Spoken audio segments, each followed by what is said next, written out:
বিসমিল্লাহির রাহমানির রাহিম। সূরা আল হাদীদ, আয়াত 25।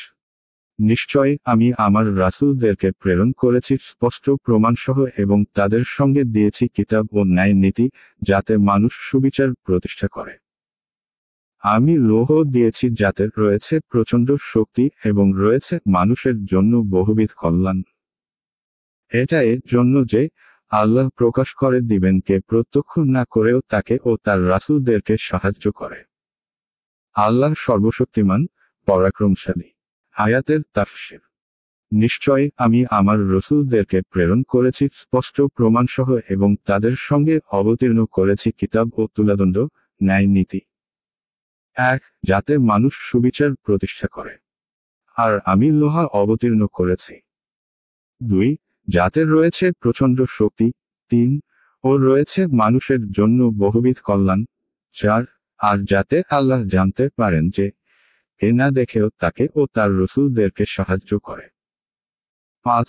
নিশ্চয় আল্লাহ শক্তিমান, পরাক্রমশালী। 6. 1. তুলাদণ্ড বলতে ন্যায়নীতি বোঝানো হয়েছে। অর্থাৎ আমি লোকদেরকে সুবিচার করার নির্দেশ দিয়েছি। কেউ কেউ এর অনুবাদ করেছেন দাঁড়িপাল্লা।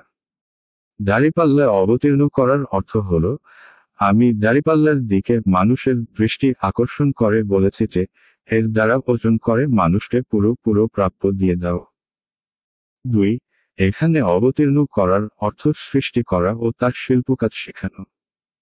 লোহা থেকে অসংখ্য জিনিস তৈরি হয়।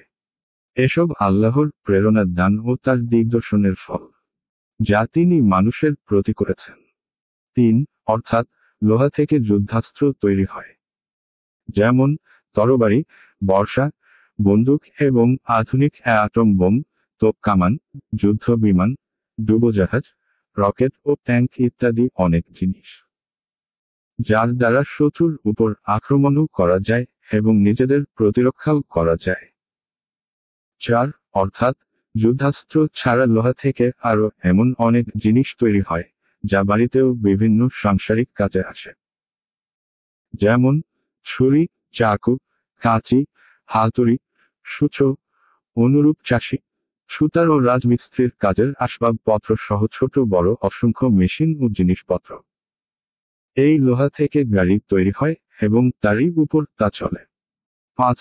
এর সংযোগ হলো এর সাথে। অর্থাৎ রাসূলদেরকে এই জন্য প্রেরণ করেছেন যে যাতে তিনি জেনে নেন কে তার রাসূলদের উপর আল্লাহকে না দেখেই ঈমান নিয়ে আসে এবং তাদের সাহায্য করে। 6. তার এর প্রয়োজন নেই যে মানুষ তার দ্বীনের এবং তার রাসূলগণের সাহায্য করুক, বরং তিনি চাইলে কারো সাহায্য ছাড়াই তাদেরকে জয়ী করতে পারেন। কিন্তু মানুষদেরকে তিনি তাদের সাহায্য করার নির্দেশ কেবল তাদেরই মঙ্গলার্থে দিয়েছেন, এইভাবে যাতে তারা আল্লাহকে সন্তুষ্ট করে তার ক্ষমা ও করুণার অধিকারী হয়ে যায়।